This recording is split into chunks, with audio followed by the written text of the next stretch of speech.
수용 카페업은 자 오늘 그는 저번 시간에 이어서 이 통일신라 불교 부분을 할게요. 자 통일신라 불교의 특징은 불교가 점점 대중화되기 됐다는 거예요. 그래서 종전에 이제 왕들이나 귀족들이 믿었던 불교가 민중들에게 이제 확산되기 시작했고요. 자 그러면 대표적인 종파를 보면 법상종이 볼 수 있어요.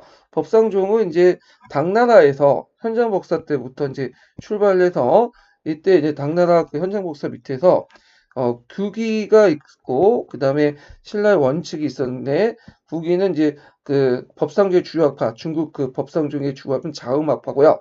그다음에 신라의 원칙 같은 건 서명학파인데 원칙 같은 경우에는 종전에 이제 그 유식학파뿐만 아니라 중간학파를 이제 좀 수용한 신유식학파라고 이제 불렀던 거죠. 그래서 그 앞에 있었던 자은학파보다는 좀 더 이렇게 뭐냐면 포용성이 있다. 예. 그래서 이것이 나중에 이제 원효나 이런 사람들에게 통불교적인 어떤 사고방식에 영향을 줬다. 이렇게 좀 기억을 해 두시면 돼요. 근데 원칙 같은 경우에는 이제 중국에만 있었고, 실제적으로 이제 법상종을 일으켰던 사람들은 고유의 이제 그의 제자였던 도징이나, 그 다음 태연, 이런 사람들이고, 그 다음에 또 진표 같은 사람은 이제 점찰로서 상을 얻는다. 예, 점찰 법표로서 되게 유명한 사람이죠. 그래서 이제 이렇게 법상종이 있고, 그 다음에 이제 통일신라 시대 때 잘 나오는 사람으로서 이제 원효와 위상이 있어요. 시험 문제 자주 나오는 사람이죠. 자, 원효는 육두분 출신이고요. 그 다음에 그 법성종을 창립을 했죠. 그리고 이 사람은 이제 크가지 업적이 세 가지로 나눠볼 수 있는데 종전에 이제 중국에 번역된 여러 가지 경전들을 폭넓게 정리를 해서 종합적인 이해체계를 확립했고요. 그 다음에 불교 사상을 통합을 했어요. 상당히 융합적인 어떤 모습을 보이는데 그 당시 동아시아 불교의 논쟁점이었던 공간학파, 유식학파, 그러니까 중간학파, 유식학파의 공유 논쟁을 해결했죠. 무슨 사상을 통해서, 그쵸? 일심 사상을 통해서 해결됐고, 그 다음에 이제 또 시문화쟁론을 이제 저술해가지고 여러 경제 차이점을 하해시키고 여러 학설들의 이제 일면들을 인정하는 것들을 했고, 그래서 이제 하쟁 사상이다, 그죠? 그래서 이제 하쟁 사상하고 일심 사상이 뭔 차이가 있냐? 이거는 그 차이가 없어요. 하쟁은 서로 융합한다는 것이고, 그리고 일심은 그 하쟁 사상의 여러 이제 그 교파들 논리들을 중에 그 공용 논쟁과 관련된 내용들을 이제 뽑아가지고 일심 사상을 제시한 거야. 그러니까 하쟁 사상은 좀 큰 범위에 있는 거고 일심 사상은 그와 관련된 내용 중에 여러 학파들의 견해 중에 공유 논쟁과 관련된 부분을 정리하여 일심 사상을 제시했다. 이렇게 이제 이해를 해두시면 돼요. 그 다음에 이제 세 번째 업적은 불교를 대중화시켰죠. 무슨 신앙을 통해서? 미타 신앙을 통해서. 그래서 나무 아미탑을 간세음보살이라고 외치면 죽은 후에 죽은 후에 그 극락에 갈 수 있다. 이렇게 이제 주장했죠. 그래서 이렇게 종합적 이해체계 확립, 불교 사상의 통합, 그 다음에 불교의 대중화에 큰 공을 했다. 그래서 원효는 그 당시에 이제 불교를 통해서 나라가 계층으로 이렇게 분열돼 있었고 그런 것도 있었잖아요. 그래서 이런 것들 밑으로부터 통합을 깨달으려고 했다. 그래서 이 원효의 통합 사상은 후에 이제 어디에도 영향을 주냐면 고려시대 때 의상에 그 영향을 줘요. 예. 자, 그러면 이제 의상이 아니라 제가 의천에게 영향을 주죠. 예. 자, 그 다음에 의상을 보죠. 의상은 진골 출신이에요. 그리고 이 사람이 이제 자기 사상, 하엄 사상을 널리 이제 알리기 위해서 쉽게 이걸 그림을 그려서 이제 설명했죠. 이게 하엄일승 법궤도거든요. 예전에 16년 기출 문제 나왔던 거죠. 자, 거기 하엄일승 법궤도에 관련된 내용도 있는데 여기에서 이제 주요 내용은 일찍다, 예, 다지길. 그래서 하나가 다가 되고 다가 하나가 된다. 이런 건데 특히 다지길 사상을 강조했다. 이렇게 이제 보시면 되겠죠. 자, 그 다음에 어, 의상의 이제 사상은 중간학파적인 어떤 성격을 갖고 있고요. 이 사람은 당나라의 유학을 간 후에 이제 신라에 기우게 갖고 하엄종, 중국의 하엄종이 아니라 그 우리나라 하엄종과 이제 이런 것들을 창설했고, 그 다음에 일찍다 다지길 원흉 사상을 제공해서 그 당시 이제 하나가 다 그 모든 것이 하나에 들어가 있고 많은 것이 하나다 이런 것들 주장을 했죠. 그래서 그 당시 이제 일찍다 다지기 중에는 다지기를 더 강조를 해서 그 당시 모든 것들 전제 왕권의 강화, 그러니까 신라 왕권에 기속을 시켰죠. 계층의 갈등, 고구려, 백제, 신라 이런 것들의 이제 갈등 이런 것들 신라의 왕권의 하나 통합을 이제 강조했다. 이렇게 좀 보시면 되고, 그걸 통해서 이제 문무왕의 전제 왕권을 강화시켜 나갔다. 자, 의상의 사상의 의의는 원강 자장 단계 원시적인 어떤 불교에서 벗어나서 왕실 불교, 귀족 불교에서 일반민을 포함한 전 국가적 불교로 확대시켰고, 이걸 이제 정치 차원이나 종교 차원에서 승화시켰다는 거. 그래가지고 이제 그 당시 의상은 전제 왕권을 강화시켰지만, 그렇다고 해서 뭐 전제 왕권과 그렇다고 긴밀하게 연결된 건 아니에요. 어느 정도 거리를 뒀고, 그 다음에 그 의상 사상의 안에 또 아까 아침에 얘기했던 뭐 미타 사상이라든지 이런 것들을 많이 수용을 했고요. 그 다음에 그의 제자들 중에 상당수가 또 일반인 출신들 되게 많아요. 간호나 일반 병졸 출신이나 이런 사람들 되게 많다는 거. 그 다음에 이제 그 당시 삼국이 통일된 직후니까 고구려, 백제, 신라, 귀족 간의 어떤 방목이 있을 거 아니에요. 유민들의 포속 문제 이런 것들 대립성과 다원성을 아까 얘기한 것처럼 무슨 사상을 통해서 일찍다 사상, 그래서 다지길, 그래서 일찍다 다지길 사상을 통해서 통합을 했다 이렇게 보시면 되고요. 그 다음에 원효 그 해초라는 사람이 있는데 해초는 이제 인도를 왔다 갔다 하면서 쓴 기행문이 있죠. 이게 왕훈천축 국전이 있어요. 이게 상당히 유명해. 외워두세요. 그래서 천축국이라는 거는 인도죠. 인도를 왔다 갔다 하면서 쓴 기행문이라는 뜻이죠. 그래서 예전에 이제 역경원 관련된 문제도 나왔고, 그 다음에 이제 바닷길, 그래서 동서 교육로 관련돼서 문제가 나왔죠. 자, 그다음 정토신앙이 그 당시 일반화됐는데, 정토신앙의 특징은 우리나라에서는 정토종 자체가 성립되지 않았어요. 다만 정토신앙이 각 종파에 이제 수용이 됐죠. 하엄종이든 법성종이든 법상종이든 선종이든 여러 종파들이 수용을 했다는 거. 그래서 이제 크게 이제 정토신앙은 미륵신앙과 미타신앙으로 나누죠. 그래서 미륵신앙은 다시 상생신앙과 하생신앙 이렇게 나눠요. 그래서 이 미륵신앙 같은 경우에는 주로 누가 믿었냐면 왕이라든지 귀족들이 주로 믿었어요. 예. 그래갖고 이제 주로 여기 보면 삼국시대 때 하생신앙, 그래서 전륜성왕이 내려오고 거기에 이제 미륵불이 또 설파하고 이런 것들은 전륜성왕과 관련돼 가지고 백제의 성왕이라든지 신라의 진흥왕이 이렇게 믿었던 거고, 그다음 올라가는 거 미륵보살이 보살이 주재하는 도솔천. 도솔천은 어디냐면 그 불교에서 이상적인 그 산이 수미산이라는 게 있어. 수미산 위에 도솔촌이라는 게 있거든요. 예. 이 도솔촌이 미륵이 이제 주재하는 세계예요. 그래서 이제 연부를 잘하면 여기까지 미륵이 주재하는 도솔촌에 올라갈 수 있다. 자, 이런 사상인데 이런 주로 이제 뭐냐면 귀족들이 믿었던 거죠. 예. 그런데 이제 미륵 신앙 중에 하생 신앙은 삼국시대 때 주로 왕이 이제 이걸 믿었는데 나중에 들어가면 통일신라 시대 때 들어가면 주로 민중들이 믿게 돼요. 그래서 이 하생 신앙을 잘 이용한 사람이 누구냐면 궁예죠. 예. 그래서 간신법 같은 것들을 강조하고 자신이 미륵 신앙, 미륵이다. 이렇게 이제 강조를 하고. 근데 되게 미륵 신앙 같은 경우에는 우리나라뿐만 아니라 일본이라든지 그다음에 중국이라든지 그런 곳에서 참 많이 믿었고 특히 민중들이 많이 믿었어요. 그래서 항상 사회적인 혼란기나 이런 걸 때 미륵불을 바탕으로 한 신앙 형태 바탕으로 해서 반란이 나죠. 대표적인 게 명나라 때 홍건제의 난을 이제 들 수 있죠. 미타 신앙은 통일신라 시대 때 민중들이 많이 믿었던 건데, 자, 아까쯤에 언급한 것처럼 나무 아미타불, 간세음 보살라고 연불만 하면 죽은 후에 서방 정토에 올라갈 수 있다. 극락세계에 올라갈 수 있다는 신앙이에요. 그래서 이제 그때 아미타불을 주로 이제 하는 주요 신앙 형태지만, 아미타불은 이제 현세 문제에 간장하는 게 아니라 저기 죽은 후에 이제 서방 전투의 문제 그 간장이기 때문에 현재 문제에 뭐냐면 민중들 도와줄 수 있는 사람들이 필요해. 이게 누구냐면 간세음 보살이죠. 요때 보살이라는 것은 깨달음을 얻음에도 불구하고 자기가 열반에 들지 않고 현재 계속 남아서 민중들 도와주는 사람들 보살이라고 하죠. 그래서 이 간세음 보살은 여러 모습을 띈다고 하죠. 자, 하여튼 나무아미타불 간세음 보살, 나무스. 예. 그래서 이제 범어로 나무스 믿습니다. 기이합니다. 뭘 기해요? 아미타불과 간세음 보살을 믿습니다. 기이합니다. 이렇게 외치면 죽은 후에 서방 정토에 올라갈 수 있다. 예수, 천국, 불신지옥. 이거 좀 비슷한 논리 구조예요. 그래서 이 정통신앙은 우리나라뿐만 아니라 대개 정통신앙이 확산되는 과정에서 불교 대중화돼요. 그리고 점점 종교화되죠. 이런 것들이 특징을 갖고 있다. 그 다음에 이 정토 신앙을 학사하는 과정에서 이제 크게 활약했던 승려들이 뭐 해숙, 해공, 대안, 원효 이런 사람들인데 대안은 이제 이 사람은 이제 이름이 아니라 법명이에요. 그래서 이 사람이 이제 돌아다니면서 대안 이렇게 연불을 했기 때문에 이 사람이 이제 대안이라고 불려졌다. 이렇게 이제 보시면 되고요.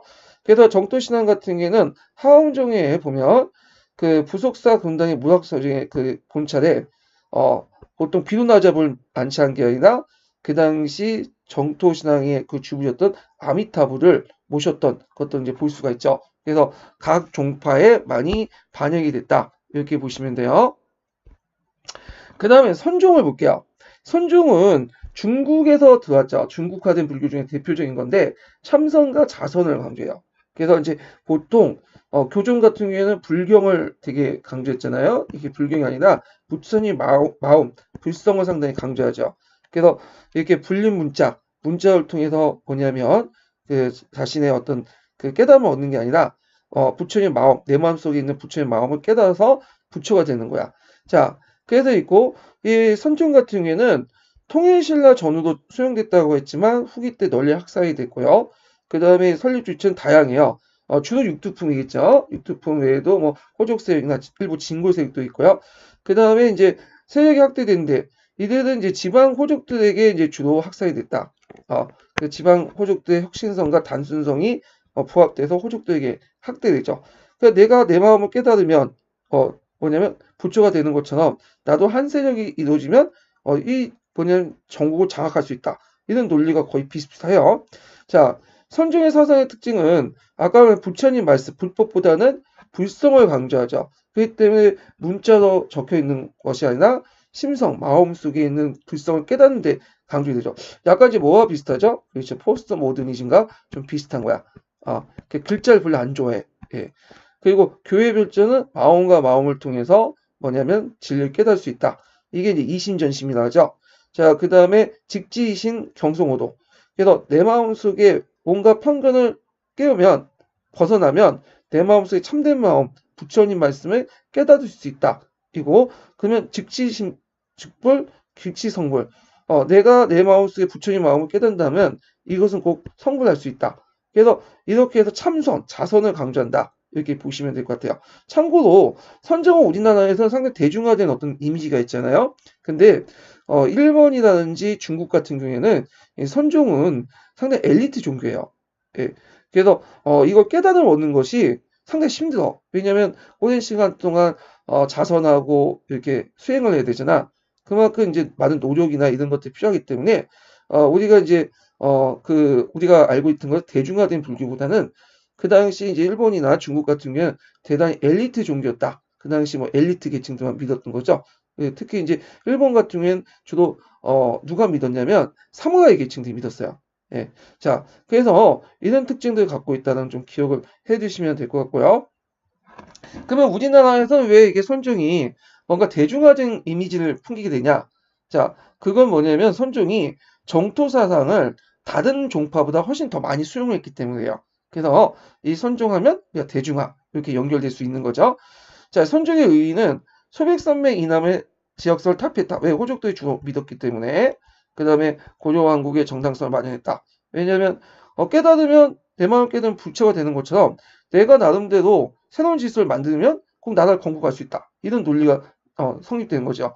그리고 선종은 상당히 중국화된 불교예요. 그래서 중국의 문화도 같이 들어오죠. 그러면서 중국 문화의 이해폭을 확대시켰다. 그리고 선종이 어느 정도 발달해야지 뭐가 또 수용될 수 있죠? 그렇죠. 성리학이 수용될 수 있죠. 왜냐하면 성리학이라는 자체가 선종의 체와 용의 개념을 차용해서 이와 기라는 형이상적 개념을 만들어서 발달된 유학이기 때문에 그런 거죠. 그래서 고려시대 때 조계종 같이 이제 선종이 발달되면서 성리학을 받아들일 수 있는 바탕이 됐고 되게 호족들과 연결됐기 때문에 지방 문화 활성화에 크게 기여했다. 이렇게 보시면 되죠. 자, 나가는 김에 이제 풍수 지리설을 보죠. 자, 우리나라 풍수 지리는 중국에서 들어왔어요. 물론 자연 풍수도 있지만 중국에서 들어왔어. 한 중대 정도 이렇게 들어왔다고 했는데 근데 우리나라 풍수가 좀 중국의 풍수와 다른 게 있어. 이 풍수 사상이 무슨 거와 연결되냐면 도참 사상과 연결돼요. 일종의 비기주화, 그러니까 예언 사상과 연결해서 뭐 지리를 보고 여기에 왕자가 태어날 것이다. 새로운 국가가 태어날 것이다. 여기가 뭐냐면 개경이나 뭐 한양이 그 당시 뭐 그 도읍지로서 알맞을 거다. 이렇게 이제 생각을 하고 있고 두 번째로는 또 뭐런 특징이 있냐? 비보사상이죠. 비보사상. 음. 중국은 땅이 넓기 때문에 지기가 뭐냐면 세한 곳이나 강한 곳이 있으면 그냥 그걸 잘 이용을 하면 되죠. 예, 주로 지기가 좋은 데만 찾아가지고. 근데 우리는 땅이 좁기 때문에 항상 그 뭐냐면 좋은 명당 자리만 있는 게 아니야. 그래서 완벽하게 명당은 아니어도 한 3, 40% 개선할 수 있으면 이렇게 인간이 인위적인 어떤 힘을 가해서 명당으로 만드는 거지. 지기가 많은.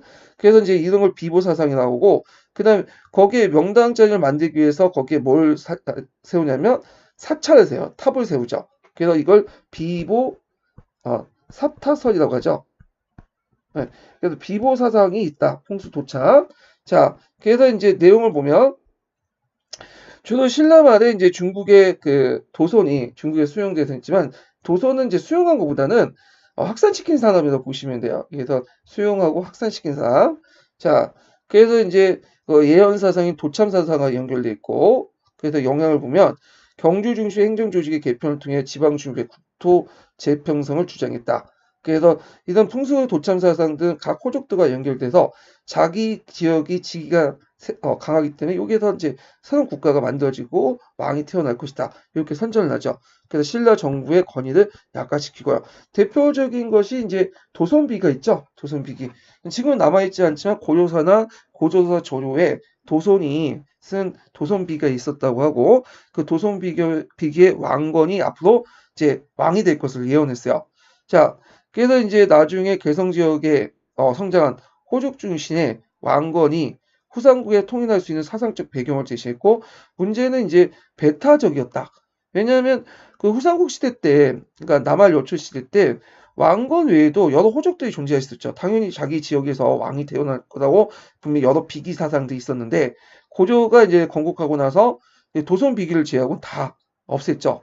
역사나 책도 역사서의 기록이나 책에서 그 관련된 책을 다 없앰으로써 이런 것들이 에서 남기지 않았죠. 그런 측면에서 상당히 배타적이었다. 그 다음 풍수사상은 아까 우리는 도참사상을 전략을 했고 결국엔 고려가 건국되면서 개성 중심의 어떤 사상으로 정리됐다. 그 다음에 이제 신라 사상계의 변화 보면 그 당시에 상당히 복잡한 이제 여러 상태에 들어왔어요. 유교나 불교나 선종, 풍수 도창 사상들이 결합해서 고대적 성격에 벗어나서 중세적 단계로 넘어가는 양상을 볼 거. 이들 사상의 공통점이 뭐냐면 지향점이 반신라적인 어떤 성격을 띠고 있다. 이렇게 이제 보시면 될 것 같아요. 그래서 이제 통일신라 시대부터 해서 하대까지 한번 사상을 불교를 중심으로 정리를 해봤고요. 그러면 관련된 이제 문제를 이제 풀어볼게요. 자, 몇 페이지를 펴보시냐면 28페이지 1번 문제 볼게요. 자, 여기 보면 이제 삼국시대 때 불교 사상에 대한 설명을 옳은 것은 이렇게 했거든요. 자, 겸익은 백제 율중의 조로서 그 다음에 중국에 유학해서 아비설가 오분연을 가져와 번역했고 그 다음에 일본의 율중에 큰 영향을 줬다. 맞는 것 같죠? 근데 틀렸어. 왜 틀렸을까요? 일단은 하나하나 살펴보면 겸임은 백제 사람이야. 그래서 이제 잠깐만요. 펜이 안 움직이네요. 예. 자, 겸이라는 사람은 백제 사람이야. 백제. 예. 그래서 여기까지 맞아. 그래서 율종이라는 것은 이제 계율종이라고 하죠. 그래서 교단의 어떤 불교 교단의 어떤 기틀을 잡는 그걸 강조하는 것들 계율종이라고 하는데 이 사람이 그 당시 그 무좀왕 때 인도로 갔어요. 그러니까 중국에 간 게 아니라 인도에 간 거야.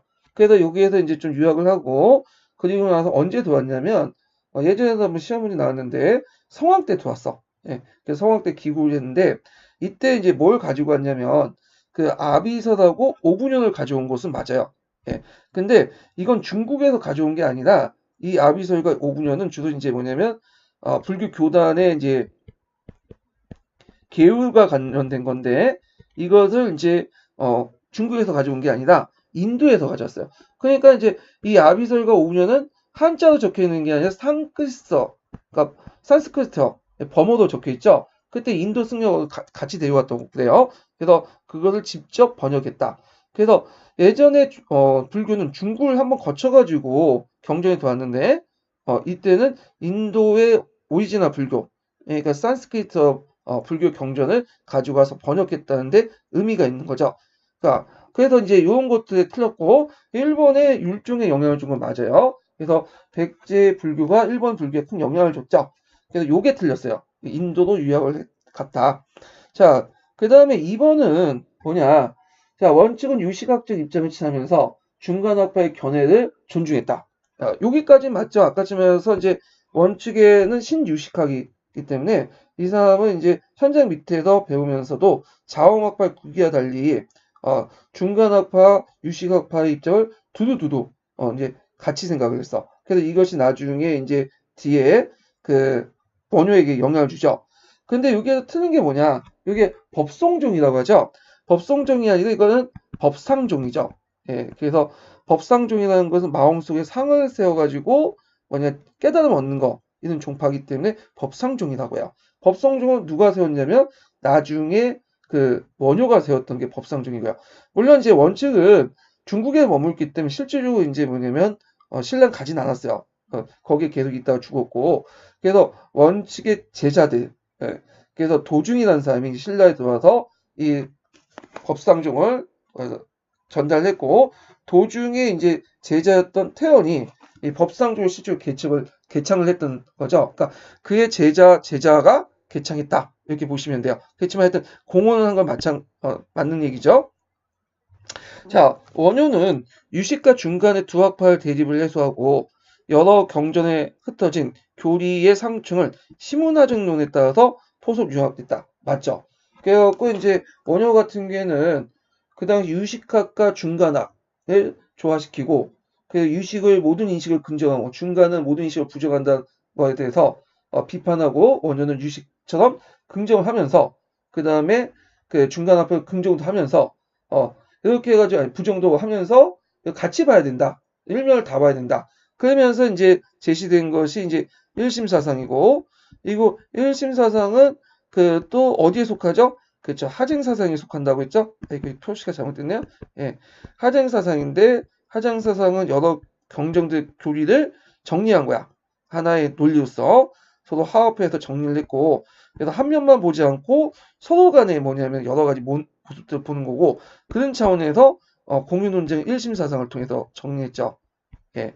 그래서 이제 여러 종파들의 어떤 교리들을 정리한 거는 신문화직론 이렇게 보시면 되고요. 답이 3번이죠. 자, 그 다음에 4번을 보면 승랑은 삼농종을 체계화시켰고 뒤에 가서 중국에 가서 삼농주의 3대주가 되었던 사람인데 자, 승랑은 고구려 삼농왕에 크게 기여했으며 일본을 건너가 그곳 삼농주의 시조가 되었다. 여기에서 이제 뭐가 틀린데냐면 이 사람은 일본을 건너가지 않았어요. 중국에 건너갔죠. 아까쯤에 그렇죠. 중국에 가서 중국 삼농주의 3대 조사가 된 거야. 이 사람이. 그리고 일본에 가서 삼농주의 시조가 됐던 사람은 다른 사람이죠. 해관이나 뭐 도진 같은 이런 사람들과 연결시켜서 볼 수가 있어요. 그래서 이거는 틀렸어. 예. 그래서 이 문제는 이게 정답은 쉽게 풀 수 있는데 오답이 좀 어렵게 돼 있어요. 함정을 되게 많이 파놨거든요. 그래서 유심히 봐두셔야 돼요. 그 다음에 2번을 볼게요. 자, 이것도 이제 삼국시대 불교 사상에 대해서 이제 얘기를 하는 건데, 자, 삼국시대 불교에 보면 이제 밀교가 유행해서 그 당시 도교, 불교, 장생 사상을 발전했다. 일단은 밀교라는 것은 형교와 대체되는 종교죠. 그래서 주로 이제 형교라는 것은 참선이나 불교 경전 이런 것들 그 뭐냐면 부처님이 되는 거고, 그 밀교는 반대로 비밀스러운 의식을 거행해서 뭐 해석할 수 없는 주문, 경전 이런 것들을 외우면서 하는 건데 좀 약간 미신적인 성격을 갖고 있는 게 밀교예요. 그래갖고 이제 되게 대일경, 금강정경 이런 것들을 경전하는데 밀교는 두 가지 종류가 있어요. 하나가 이제 우리가 알고 있는 티베트 종교 있죠? 남아교. 그 다음에 중국의 불교 중에 밀교가 있어요. 이건 진원종이라고 하는 불교였어요. 근데 이제 보통 우리가 밀교 하면 중국의 진원종 계통이에요. 그래서 이 진원종 계통이 이제 들어왔는데 이 그 밀교승들은 주로 언제 활동했냐면 그 당시 삼국시대가 아니라 주로 통일신라 시대 때 들어왔어요. 이 사람들은. 예. 그래서 이것도 나름대로 밀교라니까 이제 부적이라든지 뭐 주문 이런 것들 하니까 일종의 대중화시키는데 큰 공을 하긴 맞아요. 그래서 밀교 승려들이 보면 명랑, 해통, 의림, 불가사리, 뭐 해일 이런 사람들이 있고 그래서 이제 이런 것들이 밀교가 유행하려는 거 맞는데 요거는 삼국시대니까 일단 시기적으로 좀 틀렸고요. 통일신라 시대이고 뭐 도교의 불교자상 장생사상으로 발전되었다. 이거는 아니죠. 예, 도교하고는 관련 없고 다만 이제 고구려에서 명계소문이 도교를 강조하고 그걸 통해서 불교를 탄압하니까 그 당시 뭐냐면 보독이라는 승려가 이 도교에 대항해서 뭐 어떤 종교를 만들었죠? 열반종을 만들었죠. 열반종. 예. 그래서 불성을 일체 중생이 모두 가지고 있다. 그 안에 있는 그 불성을 수련하면 영원히 뭐냐면 살 수 있다. 이렇게 이제 그 얘기를 하죠. 하여튼 나중에 보독이 이제 백제에 가서 이 열반종도 백제와 신라 확산되는 계기가 되는데 요거는 일단 문장이 사실관계 틀려요. 자, 그 다음에 이제 2번을 볼게요. 2번 문장은 인왕경을 설을 인해서 백제에 강해라는 국가의 평안을 비는 의식이 행해졌다. 자, 여기 백제의 강해, 백고자해라고 하죠. 이남 방향경을 이제 읽으면 국가의 안태를 기운 호국족을 그렇게 말하는데 이남 방향경은 석가가 16개 국왕들에게 어진 왕의 도지를 설파한 내용을 담고 있어요. 그래서 거기 안에는 이 호국 불교 사상, 불교 호국 사상이 이념이 담고 있고 그래서 왕이 직접 나가서 이남 방향경을 하루에 2번씩 강독을 하면 재난과 외적의 침입을 막을 수 있다고 전해지고 있죠. 그래서 이건 호국불교적 성격을 갖고 있고요. 이 기록에서 이제 보면 그 진흥왕 때 그 당시 고구려에서 기한 해당 법사를 승통을 삼아서 팔간의 때 그걸 이제 했다는 것이 나오고 있어요. 그래서 그리고 징평왕 때도 그 당시 또 했다는 기록도 있고 그래서 이거는 맞아요. 그래서 삼국시대 때 호국불교적 성격을 잘 반영하고 있는 내용이죠. 그 다음에 3번을 보면 자, 신라에서 불교를 받아들이는데 성공적인 역할을 한 것은 귀족 세력이다. 자, 요거 틀렸죠? 이거는 왕이죠, 왕. 예, 귀족들은 반대를 했어. 왜냐면 귀족들 자체가 하나가 그 부족장이 믿고 있는 부족들이 믿고 있는 부족신의 어떤 모시는 제사장 역할을 했고 그걸 통해 권위를 누렸던 사람이기 때문에 당연히 이제 불교가 받아지면 자신이 꼭 뭐냐면 그 가지고 있는 부족장으로서 제사장으로서 권위가 좀 약해지잖아요. 그래서 신라 같은 경우 왕권이 상당히 약해지기 때문에 왕은 불교를 받아들여서 왕이 꼭 부처다. 이 왕족불 사상 같은 건 정치 이념을 내세워서 자신들이 이제 귀족과 구별되는 초월적이고 신성한 권위를 내세우고 있죠. 당연히 그거에 대해서 이제 귀족들이 반발했고 그것이 이제 볼 수 있는 게 불교는 법황 이전부터 들어왔는데 언제 공인됐냐면 한참 후대인 법부왕 때 2차 돈의 순교를 통해서 공인된 것이 를 통해서 알 수가 있는 거죠. 그래서 이건 틀렸고요. 그 다음에 4번을 보자. 자, 고구려 열반종, 백제 율종, 신라 정토종과 계율종이 유행했다. 맞는 것 같은데 일단 열반종 같은 경우 영기소문의 그런 억불 양도 정책, 그러니까 이제 부처들 불교를 억압하고 도교를 띄우는 그런 정책에 반발해갖고 보독이 만든 것은 맞죠. 백제 같은 게 율종, 또는 계율종이라고 하죠.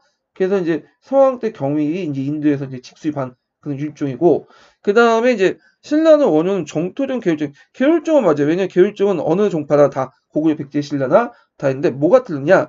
정토종, 원효의 정토종. 이게 틀렸죠. 일단 아까 얘기했지만 정토종 자체는 우리나라에서 성립 안 되고 정토 사상을 받아들인다고 했죠. 정토 사상. 그래서 각 종파에서 정토 사상을 받아들인다고 했어요. 그래서 범종파적으로 수용된 게 정토 사상이에요. 정토종 자체가 없었고요. 원효는 정토종을 만든 게 아니라 이거는 이제 법송종을 만든 거죠. 법송종. 물론 이제 원효가 직접 만든 건 아니고 그 원효의 제자들이 이제 후대에 만들어진 것이 법송종 이렇게 보시면 되겠죠. 그래서 답이 이제 2번이 돼요. 자, 그 다음에 3번 문제 볼게요.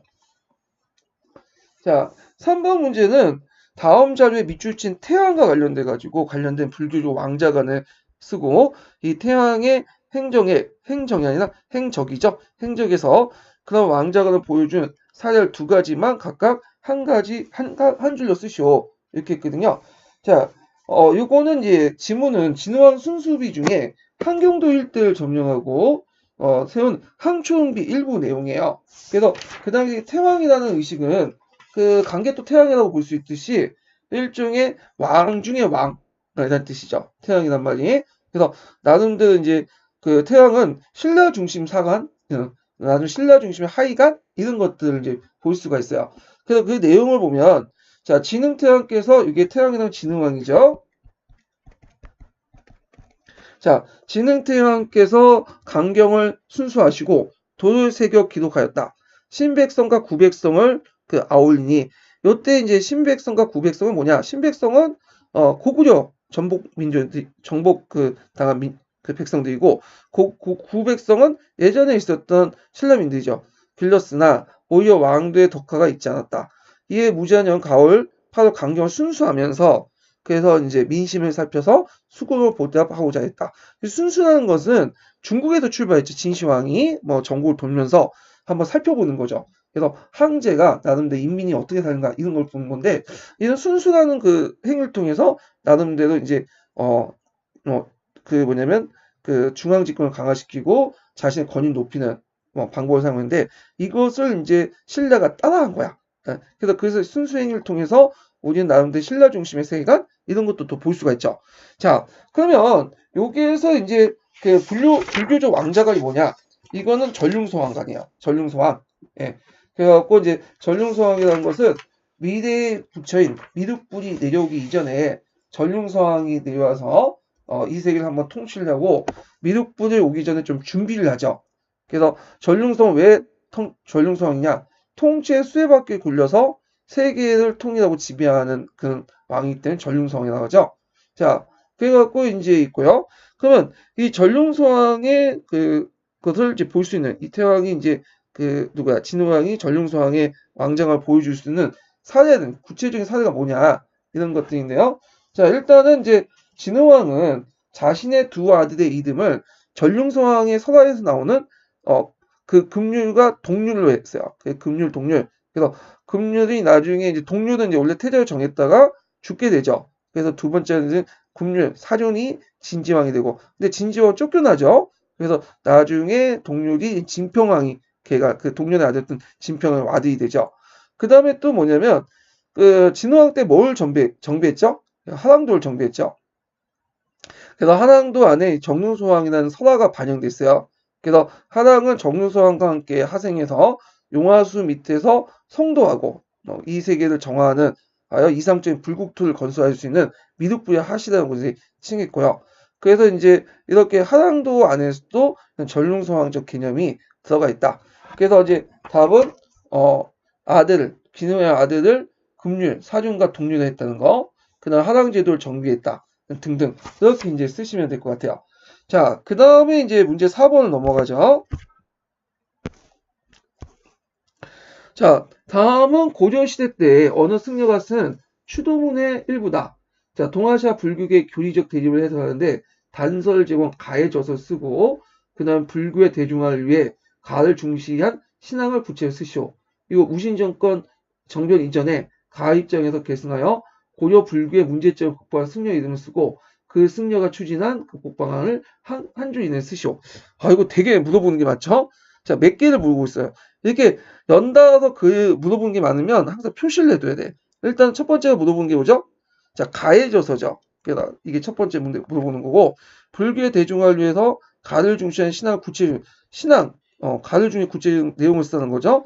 그 다음에 세 번째가, 무신정권 이전에 가해 입장을 계승해서 고조의 불교의 문제점을 극복한 승려 이름을 쓰는 거 세 번째고, 그 승려가 추진한 극복 방안 한 줄을 쓰시오. 네 번째죠. 네 개를 물어보고 있어. 그래서 이게 이제 4, 5점짜리 문제일 경우에는 항상 표시를 하면서 이게 두 개를 물어보는지 세 개를 물어보는지 네 개를 물어보는지 먼저 표시해 가면서 공부를 해두시는 게 좀 시험을 이제 푸시는 것도 하나의 요령이에요. 자, 그럼 한번 볼게요. 자, 여기 보면 이제 그 내용을 이제 보면 우리 그 해동보살께서는 여기 해동보살이 나오죠. 해동보살. 해동은 이 해동이라는 건 중국 기준에서 바다 건너잖아요. 그러니까 이제 신라나 고조 같은 그 우리나라를 얘기하는데 이 해동보살은 누구를 의미할까요? 여기 해동보살은 그렇죠. 이건 원효를 의미해요. 원효. 그래서 해동보사는 신라시대 때의 원효를 얘기하죠. 아까 전에 얘기했지만 이걸 이제 글 쓴 사람이 누구냐면 의천이에요. 그래서 의천이 원효를 상당히 존경을 했거든요. 그래서 고려시대 의천이 원효를 추존해가지고 해동보살이라고 일컫었어요. 예. 그래서 이제 있고, 자, 그 다음에 해동보살께서는 성과 상에 대한 융합하여 밝혀서 이렇게 있죠. 여기에서 성상을 융합해서 밝혔다. 그럼 이게 성은 뭘 의미할까요? 이거는 사문에 대한 중간학파 인식이에요. 중간학파. 그래서 중간학파 같은 경우에는 사문에 대해서 우리가 인식기관이 있지만 보통 통각까지 합쳐서 육감이라고 하죠. 육감이 있지만 그걸 인식할 수 없다. 그걸 성이라고 하죠. 그다음 상이라는 것은 인식할 수 없지만 그래도 비치는 상이 있을 거 아니야. 느끼는 거. 이걸 강조하는 게 유식학파야. 네. 그래서 중간학파, 유식학파를 완전 서로 한쪽을 수용하면서도 이게 배척하지 않았죠. 예, 원효가 그걸 영향을 받았던 거야. 그래서 해동보살께서는 그 당시 성과 상을 융합하여 밝혀서 고금을 정리하고 여러 학파가 각기 다른 논쟁의 실마리를 조화시켜 한 시대 지극히 공정에 이르렀다. 그래서 이거는 이제 시문화쟁론을 써가지고 각 종파들의 어떤 교리를 정리하고 그리고 그 종파들의 교리 중에 여기 논쟁 중에 하나는 그 공유 논쟁을 1심 사상을 통해서 그 정리를 했죠. 자, 그런 내용들 이제 쭉 얘기를 하고 있는데, 자, 그러면 여기에서 이제 두 번째 질문을 좀 풀어볼게요. 가에 중시하는 신앙을 구체에 쓰시오. 불교의 대중화를 위해서. 그러면 불교 대중화 관련된 신앙은 무슨 신앙이죠? 그렇죠. 미타 신앙이죠. 네, 미타 신앙. 그 다음에 가해져서 해동보살이 이제 이렇게 해서 불교 교리 공유 논쟁을 해결하기 위한 책을 썼죠. 이게 뭐냐면 대승기신 논소라고 하면 되죠. 예. 그래서 시문화쟁론 같은 경우에는 이제 여러 종파들의 교리를 정리해서 하쟁사설을 제시했고 그 종파 중에 구체적으로 이제 대승기신 논소를 써가지고 공유 논쟁을 좀 더 뭐냐면 확실했다 1심 사상을 내세워서 그래갖고 이제 이런 것들을 이제 기억을 해주시면 되고요. 대승기신 논 이렇게 쓰면 틀려요. 왜냐면 대승기신이라는 그 경전이 있고 거기에 중국에 논을 붙였어. 거기에다가 또 주석을 붙인 게 소예요. 그래서 대승기신 논서 또는 대승기신 논 별기 이렇게 써야 돼요. 그래서 원효의 사상은 제가 이제 거기 기출 그 문제 분석 부분에 자세히 설명해 놨어요. 그래서 그거 좀 참조해 주시고. 자, 그러면 세 번째 문제를 풀어보자. 세 번째 문제는 뭐냐면, 자, 여기 보면, 그리고 무신정변 이전에 가 입장에서, 그러니까 원효의 입장에서 그 당시 계승하여 불교의 문제점을 극복하려는 승려의 이름을 쓰시오. 그러니까 무신정변 이전에 이제 불교를 통합하려고 했던 사람이에요. 누구예요? 당연히 의천밖에 없죠. 의천 쓰시면 돼요. 의천. 그러면 어떻게 이제 그 승려가 이걸 극복하려고 했는가? 그거는 뭐냐면, 몇 년 전, 2년 전에도 시험 문제 나왔던 뭐와 뭘 통해서 교강검수와 그 다음에 성상 겸합을 통해서 성교 불교를 통합을 하려고 했다. 그리고 더 나가서 성교 불교 통합 교종 내 이제 하원종 내 통합도 하려고 했죠. 교종과 하원종 내 통합을 하려고 했죠. 이 부분은 제가 이제 나중에 그 고려시대 때 또 설명을 해드릴게요. 어떤 식의 논리인지 교감금수가 뭐고 그런 것들 이제 설명을 할게요. 예, 자 이게 왜 이렇게 보이죠? 잠깐만요.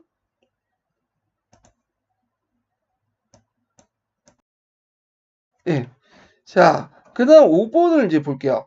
자 신라의 삼국통일과 고려 후삼국통일로 사회 안정을 위해서 불교에 기여한 의상과 의천을 중심으로 900자인을 쓰시오. 최근에 이런 문제들은 시험 문제 잘 안 나와요. 예. 그래가지고 이렇게 뭐 논술 형식으로 이렇게 문제를 내는 거는 그래서 이제 전반적인 흐름을 써야 되는데 여기에서 이제 자세한 내용은 제가 이제 그 기출문제 분석 답안에 제시했지만 이때 의상과 의천 같은 경우에는 이 의상은 신라 통일신라 사람이고 의천은 고려 중기 때 사람이죠. 그래서 이 사람들 이제 공통적으로 뭐냐면 위도부터 통합을 강조했죠. 위도부터 통합. 그래서 위로부터 통합을 강조하고 하엄중, 특히 왕실분 하엄중을 내세워가지고 위로부터 통합을 내세웠다. 그래서 이런 내용들을 이제 쓰시면 쭉 될 것 같아요. 예.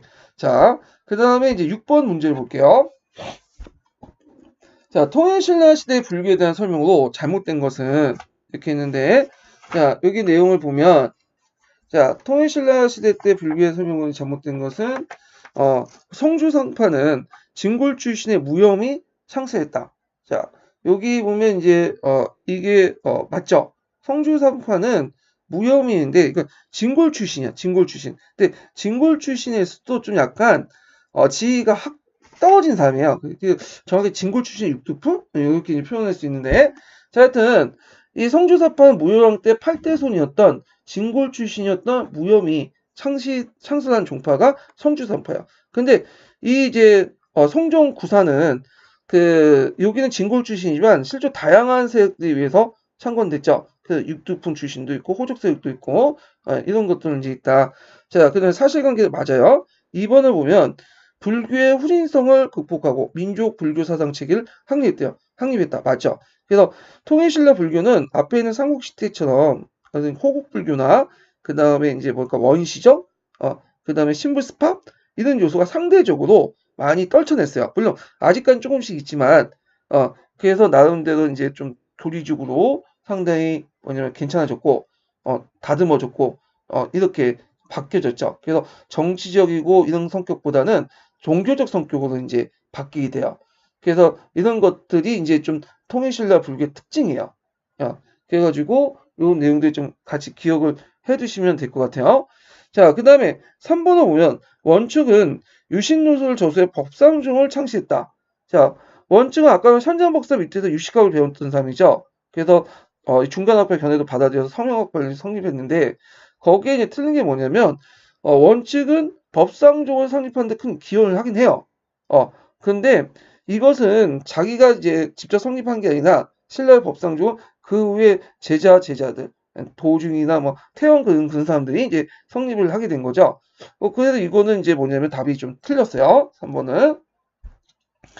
자, 그 다음에 이제 이런 것들 좀 기억을 해두시고, 그 다음에 이제 4번은 이제, 보면, 4번은, 그 당시 이제 호국불교의 정신에 따라서 대항왕과 강왕, 감사, 이런 것들 이제 유적을 남겼다. 맞죠?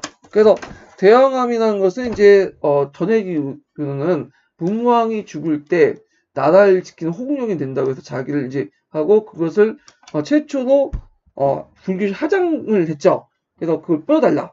그래서 전해지기는 대항 앞에서 뿌려졌고 그 대항 맞은편에 간은사를 썼죠. 그다음 문무왕이 어떤 은덕을 기리기 위해서 그 신문왕 때 건립을 했죠. 그래가지고 이제 그 간은사 근당에 보면 문무왕 하신인 동해 용이 출입할 수 있는 구멍을 뚫어놨어. 예. 그래서 호국불교적 어떤 정신이 강하다. 이렇게 좀 기억을 해두시면 돼요. 자, 그 다음 이제 문제를 좀 풀어볼게요. 아이고, 넘어가네요. 자, 신라 하대 문화에 대한 설명을 받은 것은 이렇게 했는데, 자, 여기 보면 이제 선종의 영향으로 조형미술이 발달했다. 이게 틀리죠. 선종은 조형미술이 뭐냐면, 발달하지 못해요. 왜냐면, 종종 성종 같은 보이는 어떤 큰 탑이나 사찰을 만드는 것보다는 불성을 강조하기 때문에, 내 마음속에 불성을 강조하기 때문에 되게 건축물들이 적어요. 예, 화전보다는 이런 것들 깨우침, 내면의 깨우침, 이런 것들 강조하기 때문에. 그래서 탑도 거대한 속탑이 아니라 그 당시 그 선종의 조사대 모탑, 부도라고 하죠. 작은 탑, 그래서 살이나 뼈를 보관할 수 있는 탑같이 규모가 축소됐어. 그래서 조형미술 발달은 교종이고요. 그 발달하지 못했죠. 이거는 뭐냐면 발달하지 못했다. 틀렸다는 것 좀 기억을 해두시고 이걸 잘 보여주는 게 부도라고 볼 수 있죠. 노탑이라고 하는. 예. 그 다음에 2번을 보면 풍수지휘서는 신라 정부의 권위를 약화시키는 구실을 했다. 예, 맞죠? 예, 이거는 아까 전에 설명한 것처럼 풍수지휘서는 이제 그 당시 풍수 도참 사상으로 발전해서 경주 중심의 어떤 행정 조직 개편을 통해 지방 중심의 국토 재편성을 주장했고, 그래서 경주 중심 행정 조직의 개편을 지방 중심의 국토재병로 주장하였고, 이게 좀 틀렸네. 예. 자, 신라 중부의 권위를 약화시켰다. 대표적인 책이 도고선 비기죠. 자, 3번을 보면 복례 둘레의 12지상을 조각한 적성 목각본이 나타났다. 이거는 이제 반은 맞고 반은 틀리죠. 예를 들어 통일신라 때 이제 봉돌 쌓고 그 주변에 둘레돌을 두르고 그 호속에 12지상을 조각한 것은 유행했어요. 그래서 대표적인 무덤이 계릉, 원숭아 무덤이죠. 이런 것들이고, 근데 이제 이런 것도 있는데, 근데 여기에 보면 적성 목각본이 있어. 이 적성 목각본은 요거는 좀 시기가 틀려요. 되게 4세기에서 6세기 때 등장한 김씨왕족의 무덤 형태야. 예. 그래갖고 요 형태는 이제 갑자기 등장했어요. 이게 갑자기 보이지 않다가 갑자기 등장했는데 되게 이제 신라 시대 때 이제 4세기, 6세기 통신라 이전이죠. 그래서 무덤도 되게 커요. 그래갖고 대왕릉 가보면 큰 무덤 있죠. 이런 것들. 그런 것들을 이제 큰 무덤 형태로 만들었고요. 그런 것들이 통일신라 시대 때 들어와서 고구려 백제 영향을 받아서 불식 돌방 무덤 이렇게 이제 만들어졌죠. 참고로 적성목각고는 이 자체가 뭐냐면 방이 없기 때문에 간하고 강만 구성되어 있죠. 그래서 도구이십니다. 그리고 무덤 크기가 너무 크기 때문에 팔 수도 없어요. 그걸 팔려면 예전에 한번 파봤는데 그걸 포크레인 동원해서 한 달 동안 팠어. 그러니까 도굴할 수 없는 구조가 되는 거죠. 그래서 많은 부장품들이 남겨져 있고 이 무덤 형태는 갑자기 등장했기 때문에 사람들은 혹시 이게 홍로족 무덤하고 비슷하거든요. 그래서 김씨 왕조가 홍로족과 연결돼 있지 않나 이렇게 이제 보고 있어요. 그 다음에 이제 4번을 보면 김대문의 저술 활동을 통해서 우리 문화를 주체적으로 인식했다. 이거는 맞는 것 같죠? 왜냐면 여기 우리 문화를 주체적으로 인식한 게 김대문이잖아요. 근데 이제 이 진골 출신으로서 근데 이 사람이 왜 틀렸냐? 지금 신라 하대를 물어봤잖아. 근데 김대문은 어제 사람이죠? 중대 사람이죠. 예, 그래도 틀렸어요. 시기가 안 맞아. 예. 그래서 그 당시 이제 이 김대문 진골 출신으로서 골풍제를 바탕으로 신라의 정통 문화를 강조했어요. 그래서 지금은 잘 전달되지 않지만 계림작전, 그 다음에 한왕세기, 고승전 등등. 근데 최근에 이제 한왕세기 같은 게 이제 박창하라는 사람이 일본 청와가의 보물창고인 거에서 보고 필사해서 이제 알려졌다는데 이것도 이제 많이 맞죠. 이거 박창의 소설책이다. 뭐 그렇게 있고. 자, 그래서 이제 있는데 하대에서 이제 대표적인 김대문과 대립된 사람은 하대의 사람 뒤에 누구야? 최치원이죠. 김대문 진골 출신이지만 최치원은 육두품 출신이에요. 이 사람은. 그래갖고 이 사람은 이제 김대문은 이렇게 진골 출신의 이제 골프제 바탕 신라 정통 문화를 강조했죠. 근데 이 사람은 최치원은 신라 정통 문화를 배격하고 오히려 중국의 유교 문화를 적극적으로 수용하려고 했어요. 그래서 좀 대비되는 사람이다. 이렇게 이제 보시면 될 것 같고요. 자, 그 다음에 8번 문제를 보자. 8번 문제. 자, 8번은 이제 신라의 통일신라 유학과 관련된 내용인데, 통일신라 시대 유학은 아직까지 정치 이용으로서 본격적으로 도입된 건 아니에요.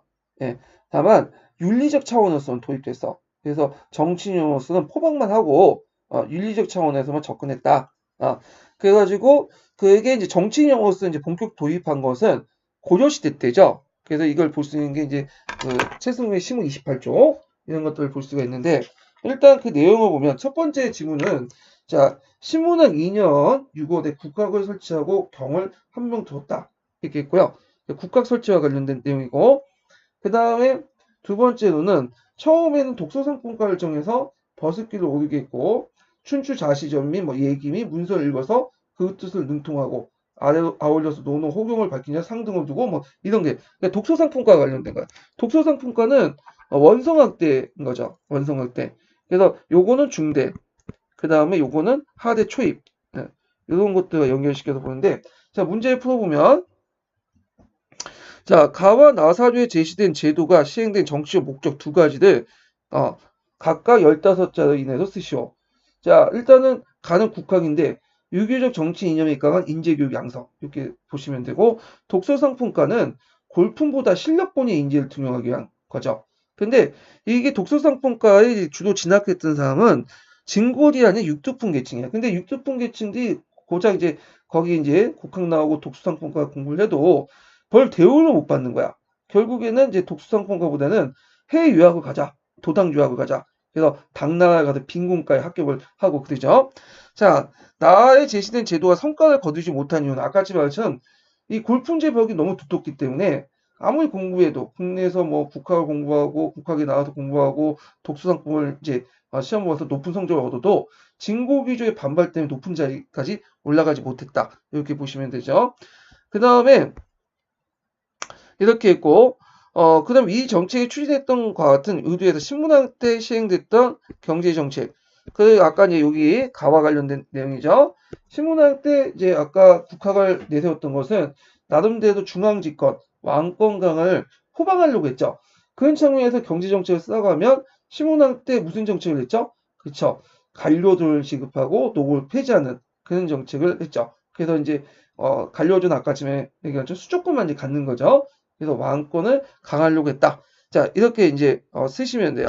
문제는 뭐 그렇게 어려운 문제는 아니에요. 예. 자, 그 다음에 이제 9번 문제인데, 9번 문제하고 이제 10번 문제는 이제 예전에 객관식 때 왕릉과 관련된 문제들 많이 물어봤어요. 그래서 이제 그 관련된 문제들 쭉 있는데, 이게 이제 이거 보기 전에 잠깐 뭐냐면 이제 보충 이제 저희 기출 주제를 한번 정리를 해보고 넘어가기도 하죠. 자, 먼저 고구려 시대 고분부터 좀 정리해 볼게요. 고구려 시대 고분. 그래서 최근에는 고분이 나오진 않지만 한번 이제 전반적인 흐름을 좀 보고 넘어갈게요. 문제 풀기 전에. 자, 고구려 고분은 크게 이제 석총과 토총으로 나눌 수 있어요. 초기 형태는 석총이고, 토총은 이제 중국의 영향에서 토총을 받았는데, 석총은 이제 뭐냐면 이거 맥족의 무덤 형태죠. 그래서 일종의 돌무지 무덤 형태로 이제 발전됐는데, 처음에 이제 제일 기본적인 게 무단식 돌무지 무덤이야. 그러니까 기단이 없는 돌무지 무덤이죠. 그 시체를 이렇게 깔고, 예, 거기에 돌을 이제 뭐냐면 올리는 방식이죠. 이 맥족의 정형적인 무덤 형태인데, 문제는 이러다 보니까 어떤 문제점이 등장했냐면, 이게 이제 비바람이 이제 실리면, 어떻게, 시체가 이렇게 드러나요. 안 되겠다 해갖고, 요걸 이제 깔고 거기에다 이제 뭐냐면, 기단을 만들어서 뭐냐면 비바람을 이제 몰아치더라도 시체가 드러나지 않도록 한 거야. 이게 기단식 돌무지 무덤이야. 그래서 무단식 돌무지 무덤이 만들어질 때는 이제 이게 원고구려, 그러니까 고구려가 주몽이 세웠잖아요. 그 이전에 맥족사에서 이제 나타난 거. 고구려 건국 시기 정도는 기단식 돌무지 무덤 이렇게 했는데 되게 기단식 정도의 돌무지 무덤에 묻힌 사람들은 나라는 정치 세력이 그 당시 등장했죠. 나와 노라는 그래서 수장권 무덤으로 보고 있어요. 그래서 이런 기단식 돌무지 무덤은 나중에 중국의 영향을 받아서 방 형태가 만들죠. 그래서 계단식 돌무지 형태가 그다음 계단식 돌무지 굴방 무덤인데 먼저 이제 돌무지 무덤 보면 이게 3세기에서 5세기 때 등장했는데 3층을 쌓아요. 이렇게 3층을 쌓고 2단에 석각을 두죠. 조금 방 같은 각이라는 것은 간을 이제 덮을 수 있는 약간 작은 실 사람이 그냥 숙여서 들어갈 수 있는 곳, 그 정도인데, 여기에 이제 시체를 넣고 이제 닫아버리죠. 예. 그래서 연도가 있어요. 연도가 널끼리거든요. 거기 들어갈 수 있는, 각에 들어갈 수 있는 흔적을 보여서 먼저 닫고, 그 다음에 남편이나 또 아내가 죽으면 또 집어넣고 닫고. 그래서 부부 확장물이다. 이런 각이라든지 방을 만드는 것은 중국 형태야. 그래서 돌무지 형태는 이제 맥족의 정육적인 형태지만 거기에다 중국식 영향을 조금씩 받아들이기 시작했고요. 그 다음에 돌무지 무덤 형태의 최고 단계가 어디냐면 계단식 돌무지 무덤이에요. 그래서 이제 보통 이게 3단이 아니라 이제 7단이죠. 7단 이렇게 했고 그 위에 사당을 이제 세워요. 예.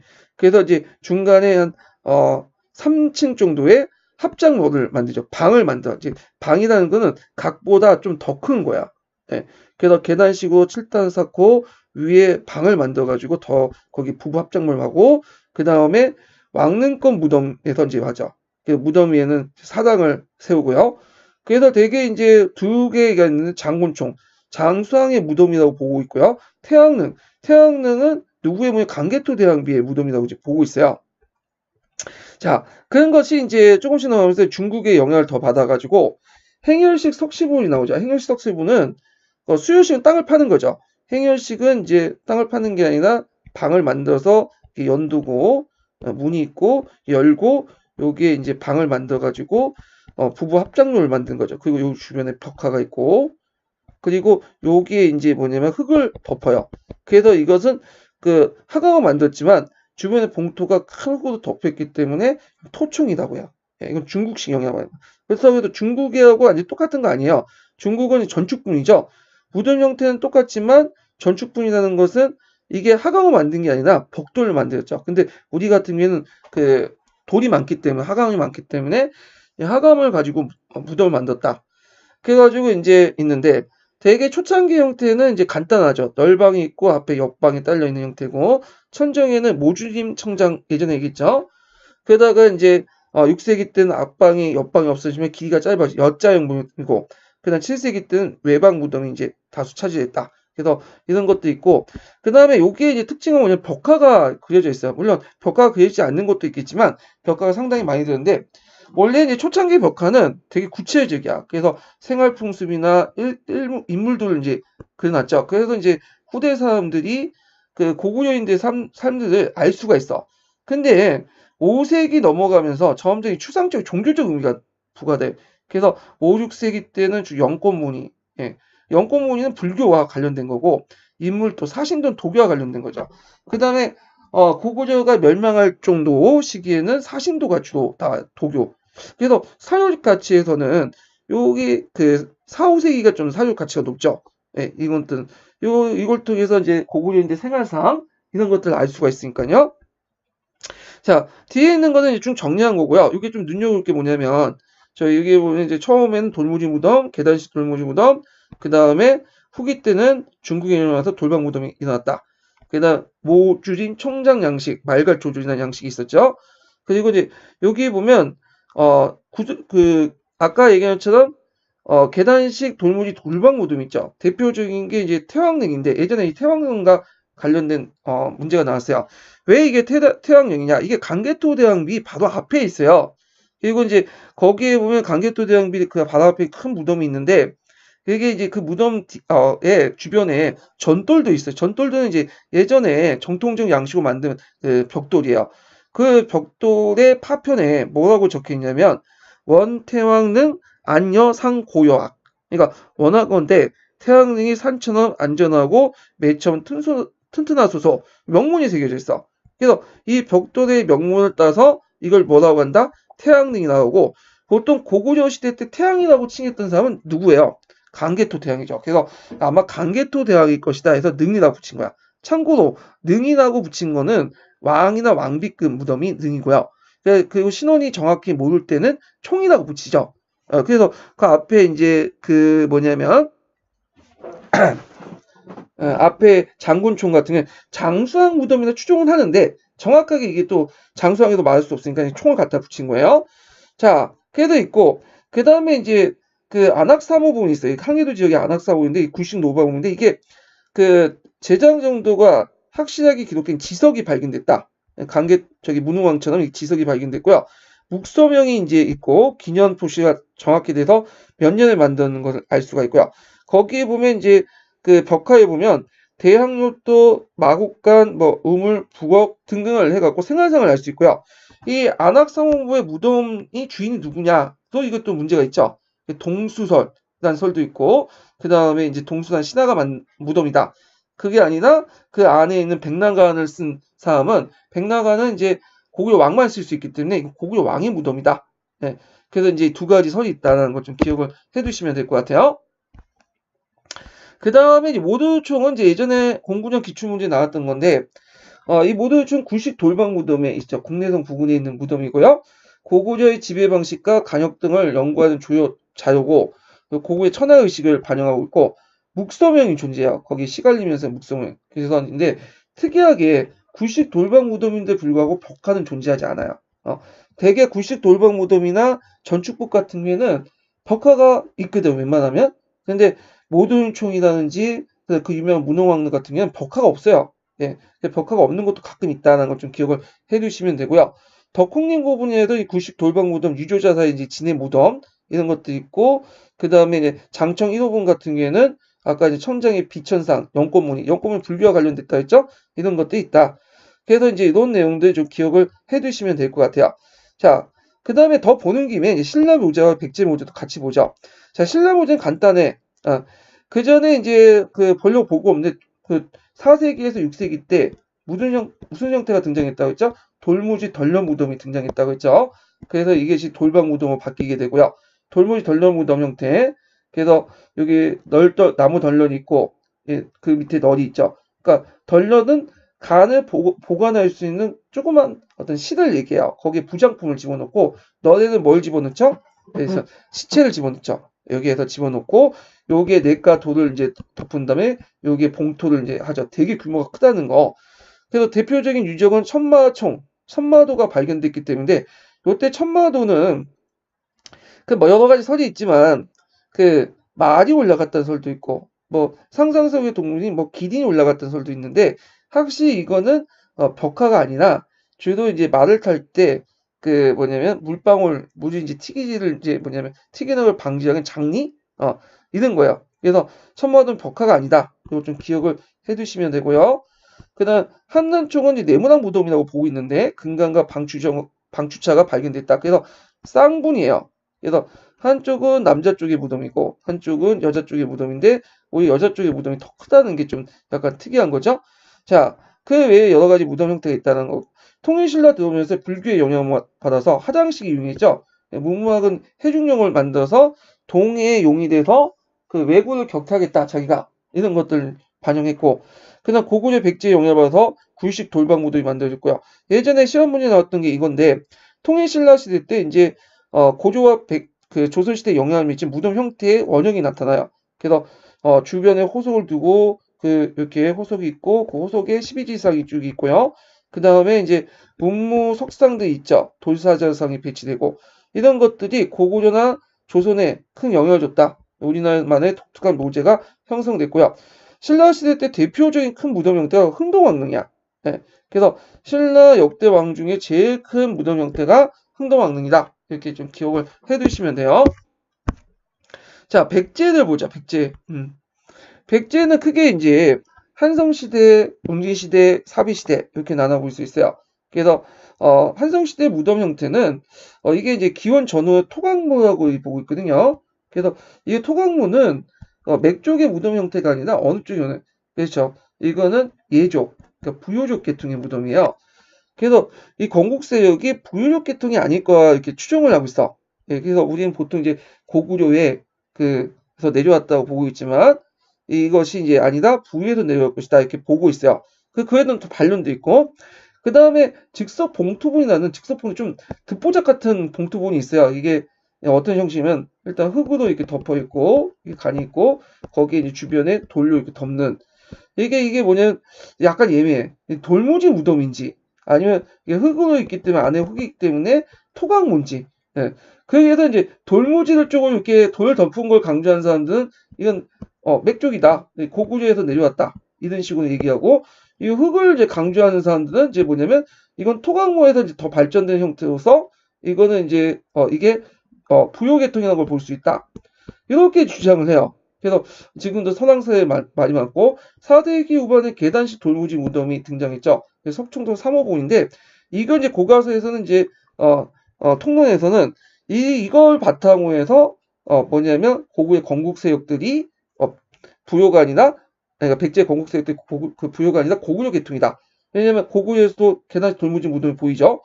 근데 이게 갑자기 4세기 후반에 갑자기 등장했어. 중간 단계가 없어. 아까 전에 설명했던 뭐 돌무지 무덤 있고 뭐 기단식 돌무지 무덤 그런 거 없어요. 그냥 갑자기 등장한 거야. 4세기 후반에.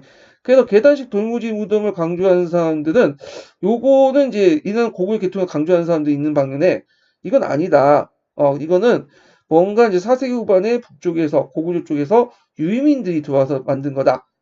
이렇게 대륙백제설 뭐 이렇게 주장하는 사람도 있고 있는데, 하여튼 이제 이걸 가지고 이제 뭐냐면 말들이 많다. 다만 통론이나 교과서에서는 고구려 계통과 연결돼서 설명을 하고 있죠. 자, 그 다음 5세기 중반 때 돌방 무덤 형태가 등장하고, 아직 형태와 구격이 다양하고요. 자, 그 다음 옹진시대 들어가면서 이제 통일이 돼요. 송상리 고분군이 나가죠. 옹진시대 때 그 고분군을 소박하고 고조하고요. 대개에 보면 굴식 돌방 무덤 형태, 행렬식 석실분. 그래서 종전의 돌방 무덤의 형태와 구격이 좀 다양했는데 요때는 통일화돼요. 그래갖고 이제 송상리 1호분과 5호분 이런 것들인데 이건 송상 시대 이제 굴식 돌방 무덤의 주인을 모르니까 그냥 발굴 순서에 따라서 1호분, 2호분, 3호분 이렇게 붙여놓은 거예요. 그 다음에 이제 이들은 이제 굴식 무덤 굴식 돌방 무덤의 특징은 뭐가 존재하죠? 그렇죠. 벽화가 존재하죠. 그런데 예외적으로 송상리 6호분하고 문흥왕릉은 그 벽돌 무덤이에요. 전축분이야. 예. 이거는 이제 벽돌 무덤인데 이거 아마 양나라에서 기술자들이 와가지고 만들어진 정축 양식이고 전축분, 행렬식 전치분이 나가죠. 송상리 6호분은 벽화가 있어요. 근데 문흥왕릉은 벽화가 없어요. 아까 이제 벽화가 없다는 거 기억을 해주세요. 그래서 송상리 6호분을 먼저 만들고 나서 급히 문흥왕릉을 만들었어. 그래서 이 문흥왕릉은 문흥왕이 묻혔긴 했지만 그 옆에 묻힌 사람이 누구냐 가지고 또 학계 견해도 많고 송상리 욕분의 주인이 누구냐 그것도 학계 견해가 많아요. 자, 하여튼 중국의 남조 문화에 영향을 받았고요. 자, 그다음에 능상리 고분군은 이제 사비시대 때죠. 대개 이제 굴식 돌방 무덤 형태고 벽화도 존재하고요. 다만 성왕은 그 사람이 이제 뭐냐 1번 서기에 하면 이제 목이 잘렸잖아요. 그래서 신라 북청자지 있고 능상리 2호분의 몸에 묻혔을 거다 이렇게 보고 있어요. 근데 무왕 때는 이제 익산을 천도하는 것을 연결시켜서 익산의 쌍릉이 아마 무왕의 무덤이지 않을까 이렇게 보고 있어요. 자, 하여튼 이런 식으로 해서 이제 한번 정리를 했다는 거. 그리고 이제 제일 중요한 무덤 형태가 이제 여기 보면 웅진시대 때 여기 보면 벽돌 무덤이죠. 예, 문흥왕릉. 예. 그래서 전축분이고 남조에 영향을 받았고 그리고 거기에서 이제 매지권, 지석 이런 것도 이제 있고 지석을 통해서 이게 문흥왕릉 무덤이라는 걸 확실히 알게 되죠. 그 다음에 모수존도 발견되죠. 예전에 시험 문제 나왔던. 그 다음에 그 외에도 뭐 백자 거기 등잔이 백자 형식으로 되는데 이게 아마 지금 현존하고 있는 제일 오래된 백자라고 해요. 중국식 백자. 그 다음 금송으로 있고 일본식 금송 소나무로 간이 짜여 있고 상당히 국제적 교주나 그 당시 백제가 얼마나 국제적 교류를 많이 했고 이 문흥왕릉 자체가 이제 국제성을 대변하는 그런 무덤 형태 중에 하나죠. 그리고 이 문흥왕릉은 또 뭐 천여 왕릉이라고 하죠. 왜냐하면 이게 도굴이 안 됐어. 다른 굴식 돌방 무덤이나 정축분은 도굴이 잘 돼 있는데 이건 도굴이 잘 안 됐기 때문에 한 번도 안 됐기 때문에 계속 유물 유적이 그대로 남아있다. 이렇게 좀 보시면 될 것 같아요. 자, 그래서 이제 백제 무덤 형태를 봤고요. 그럼 문제를 한번 풀어볼게요. 자, 9번을 보죠. 그림은 고구려 도읍지와 그 주변 지역의 주요 유적 토시다. 자, 그 가와 마에 대한 설명으로 옳은 것은 이렇게 있는데 일단은 이제 그 지도에서 보이는 것은 어디냐면 국내성 일대요. 네, 국내성 일대. 그래서 여기는 이제 어디 지역이냐면 그 당시 처음에 그 고구려가 정착했던 그 한인 지역이 아니라 여기는 지방 지역이에요. 지방. 지방 지역이죠. 그래갖고 이제 기록에 보면 유리왕 때 이제 뭐냐면 지방으로 이제 수도를 옮겼다고 하죠. 자, 그러면 이제 여기에서 가와 나 지역의 성은 뭐냐? 일단 가는 한도산성으로 추정되는 지역이죠. 한도산성. 그래서 나는 국내성이죠. 네.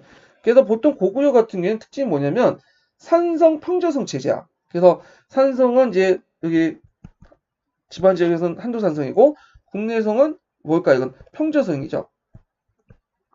이런 형태가 그전에도 있었어요. 한인 지역에서도 온효산성 있죠. 네. 그래서 온효산성 산성을 하고 하고자성을 평저성으로 삼고요. 지방을 옮기고 나서도 한도산성, 국내성 이렇게 옮겼고 그 다음에 평양으로 수도를 옮기기 때 어디가 이제 장항성이라고 하는 현재 평양성은 그 당시 없었어요. 처음에 그 옮길 때는 그때는 이제 어떤 게 아까 예전에 것처럼 그 평저성은 안압궁성, 그다음 산성은 대성상성. 그러다가 평양성은 나중에 평왕 때 만들어진 거예요. 이거는 이제 산성 그다음에 평저성 체제가 아니라 중국식 나성 체제예요. 왜냐면 이제 중국세 계획 침입해 오니까 계속 평저성을 버리고 산성을 도망가서 한국을 하거든. 그래서 여기도 뭐 국내에서 공격받으면 국내에서 버리고 이렇게 한도산성으로 가서 싸운단 말이야. 근데 이제 이거에 대해서 이제 지친 거야. 왜냐면 이거 돌아오면 궁궐이라는 이걸 다시 복구해야 돼. 그래가지고 그 당시 이제 궁궐 관청이나 민가를 다 뭐냐면 보호할 수 있는 장항성을 만들었죠. 그래서 이 장항성 내성, 북성, 축성, 외성 4개의 성으로 구성됐다. 그래서 이제 이런 것들을 이제 좀 기억을 해두시고 여기는 한도산성하고 이거는 평저성이다, 국내성이다 이렇게 보는데 최근에 이제 예전에 설명했지만 국내성과 한도성 동일하다. 그래서 국내성이 뭐냐 내성이고 한도산성이 주변을 갈고는 외성이다. 뭐 이런 설도 있어요. 중국학자들이 이제 주장하는 건데 중국학자들은 고구의 정통적인 성양식을 부정하고 중국식 나성체제를 지향하려고 했던 사람들이거든요. 뭐 하여튼 일부 이제 한국인 학자들이 거기 동조를 하고 그래 요즘에는요. 자, 그래서 이제 한번 문제를 풀어볼게요. 자, 1번을 보면 가는 주몽 집단의 부여부터 이주하여 처음 자리 잡은 곳이다. 자, 삼국사기의 기록에 따르면 주몽 집단이 이제 부여부터 처음 이주한 지역은 요 지역이 아니죠. 저쪽 한인 지역이죠. 예, 압록강 그 하류 지역인 한인 지역이야. 그래서 요거는 이제 어디냐? 요거는 그 예전에 얘기한 한인 지역, 아니 그 한인 지역이고, 그래서 이제 이렇게 해서 오녀산서 이렇게 했는데 학계에서는 요 지역을 주몽 집단이 아니라 원래 이제 거기에 흐르는 강이 이제 비루수거든요. 비루부, 그러니까 손오부의 근거지가 아닐 것일까. 그래서 보고 있고, 그래서 이때는 이제 주몽 집단이 원래 했던 지역이 아니라 원래는 그 손오부, 비로부 집단의 근거지였는데 나중에 이제 주몽 집단이 이제 권력을 장악하고 국내성 중심으로 이제 수도를 다시 만들어지면서 종전에 우리가 예전부터 그 한인 지역에 있었다는 걸 좀 강조하기 위해서 뭔가 그 지역을 좀 조작하지 않았냐 그런 것도 있어요. 뭐 여러 설이 있어요. 자, 하여튼 이렇게 있고 그 다음에 이제 나를 천도한 이유는 그 국내성이죠. 남진을 적국주에 추진해서 백제와 신라 압박하기 위한 거다. 요거는 평양성이 아니죠. 국내성이죠. 이건 그 평양과 관련된 거예요. 평양과. 예. 이거 요때 평양성을 천도한 게 아니죠. 예. 그래서 예전에 학력고사 문제 보니까 아니 학력고사 아니라 수능 문제 보니까 마치 여기 국내성에서 장성 때 이렇게 평양성 이렇게 천도해가지고 그걸 물어보더라고요. 예. 근데 평양성 자체가 존재하지 않았어요. 이렇게 해서 그 당시 안압공성하고 대성상성이 존재했죠. 평양성 나중에 그 안압공성과 대성상성 밑에 만들어진 것이 남쪽에 만들어진 평양 지역에 만든 성이 평양성이죠. 예, 장항성이라고 하는 평화왕 때 만들어진 거고요. 자, 하여튼 뭐 이건 틀렸어. 예. 자, 그 다음에 다는 돌무지 무덤으로 모욕에서 명문 자료가 발견됐다. 일단은 이제 다는 이제 어느 지역이냐? 여기 다를 좀 보셔. 이게 무덤으로 이렇게 표시되는데 그 이렇게 무덤이 있고 여기 앞에 뭐 비석이 있죠. 이게 이제 강계토 대왕비분이에요. 강계토 대왕비분의 앞에 있는 것이 태왕릉이죠. 왜 태왕릉이냐? 아까 이제 요게 특징이 뭐냐면 그 주변에 전돌들이 많았어요. 왜냐면 그 위에 사당들을 만들어놨기 때문에 그 무덤의 제일 꼭대기 사당인데 사당이 시간이 지나면 무너지면서 사당에 있던 전돌들이 밑에 깔렸거든요. 그래서 그때 전돌에 뭐라고 적혀 있다고 했죠? 거기에 태왕이라고 하는 표시가 돼 있죠. 원태왕릉 안여상 고여왕. 그래서 거기에 이제 그 전돌의 명칭을 따서 태왕릉 강계토 대왕하고 릉이라고 이제 파악을 했죠. 그래서 답이 4번이죠. 자, 그 다음에 라는 이제 강계토 대왕인데 위나라의 침입의 격탕 내용이 실려 있다. 요거는 틀리죠. 왜 틀릴까요? 위나라 이제 장수였던 각구겸이라는 사람이 있어요. 각구겸. 이 사람이 이제 고구려를 쳐들어왔죠. 동총왕 때. 예, 동총왕 때 이제 어딜 공격했죠? 그렇죠. 압록강 하주에 있는 그 당시 이제 어디다? 갑자기 생각이 안 나는데 그 압록강 하류에 있는 서원평을 공개했는데 그 서원평을 공격 실패했어. 그 보복 차원에서 위나라 장수였던 그 당시 각구겸이 한때 국내성을 잠깐 점령했죠. 그래서 거기에 이제 그 승리 비문으로서 각구겸 기념비를 세워요. 그래서 이제 그 관련된 내용이죠. 3세기 때 그 각구겸의 침공 사실을 해갖고 각구겸 기공비를 세웠는데 이 각군 기공비는 지금 비석이 존재하지 않고요. 일부 파편만 존재하고 있어. 예, 그래서 이제 요거는 틀리죠. 강개토 대항비니까 틀렸고. 자, 그 다음에 이제 마인데, 마는 이제 한문총 부분에 이제 여기 있는 내용인데, 자, 밑에 있는 그 마와 관련된 내용은 뭐와 관련된 내용이냐면, 그 당시 이제 굴신 돌방무동을 만든 모두 묘지예요. 예. 그래서 그 모두 집안의 어떤 집안 내력, 그 다음에 그 당시 이제 그 고주몽의 업적 이런 것들, 고구 천하간 이런 것들을 기록하는 건데, 이 모두 묘지명은 그 돌방무덤 형태로 구식 돌방무덤으로 묵서가 있어요. 묵서는 맞아요. 묵서 그 집안 내력 같은 것들 적어놓은 묵서명이 있는데 벽화는 존재하지 않아요. 예, 벽화 이상의 돌방무덤 쳐놓고는 벽화가 존재하지 않는다. 이런 것들이 특징이에요. 그래서 이제 고구려 시대 때 묵서명과 벽화가 동시에 존재하는 것은 두 가지가 있어요. 안악 삼호분하고 덕혼리 고분. 예, 그래서 안악 삼호분, 덕혼리 고분 이런 것들이 두 가지가 있죠. 그래서 묵서는 존재하지만 벽화는 존재하지 않는다. 그래서 이게 틀렸어. 그래서 답이 3번이 되겠죠. 이게 09년 때 그러니까 09년 때 문제인데 이게 문제가 쉬운 문제가 아니에요. 되게 어려운 문제예요. 예. 그래서 이런 것들이 있었다는 걸 좀 기억을 해 두시고요. 자, 그다음에 이제 10번 문제는 다음 시간에 이제 할게요.